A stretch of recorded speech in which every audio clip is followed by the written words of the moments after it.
Voyons Ésaïe chapitre 45, verset 8.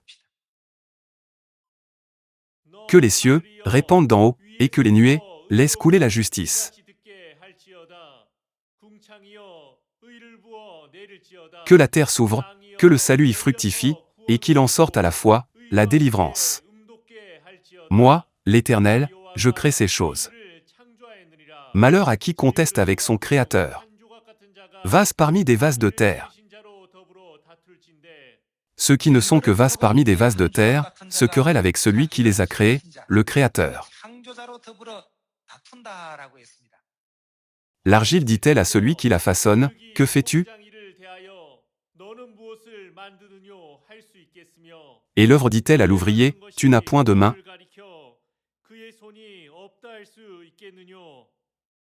L'argile dit-elle au potier, « Pourquoi le résultat de ton travail est-il si insuffisant? Pourquoi est-ce si terrible?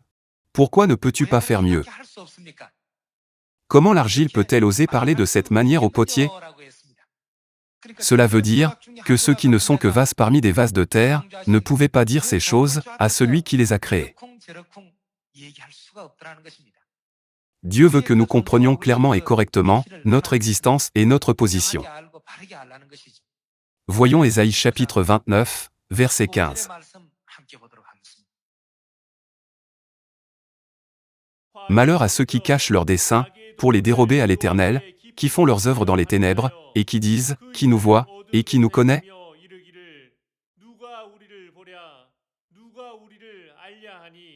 Quelle perversité est la vôtre? Le potier doit-il être considéré comme de l'argile? Pour que l'ouvrage dise de l'ouvrier, « Il ne m'a point fait »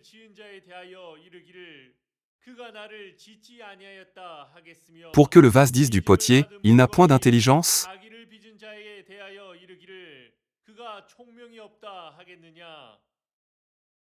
Sans intelligence, comment Dieu peut-il nous rendre intelligents? Et sans sagesse, comment peut-il nous rendre sages? Cependant, il y a 1900 ans, il est venu en chair en tant qu'humble charpentier. Ainsi, aux yeux des gens, il ne semblait pas posséder la sagesse ou l'intelligence, ni le pouvoir de sauver. Il est venu sur cette terre, sous une forme entièrement au-delà de l'imagination humaine, afin que seuls ceux qui le voient à travers les yeux de la foi puissent percevoir sa divinité. Par conséquent, il est écrit, « Comment une verge peut-elle manier celui qui la soulève » Comment l'argile peut-elle dire au potier, « Pourquoi m'as-tu fait ainsi »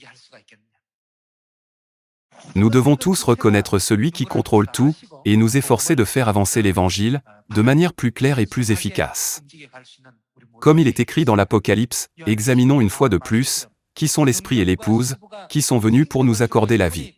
Nous ne devons pas vaciller à gauche ou à droite, mais nous devons plutôt persister à suivre le chemin de la vérité et le chemin de la vie éternelle jusqu'à la fin. Par cela, j'aimerais conclure le sermon. Merci beaucoup.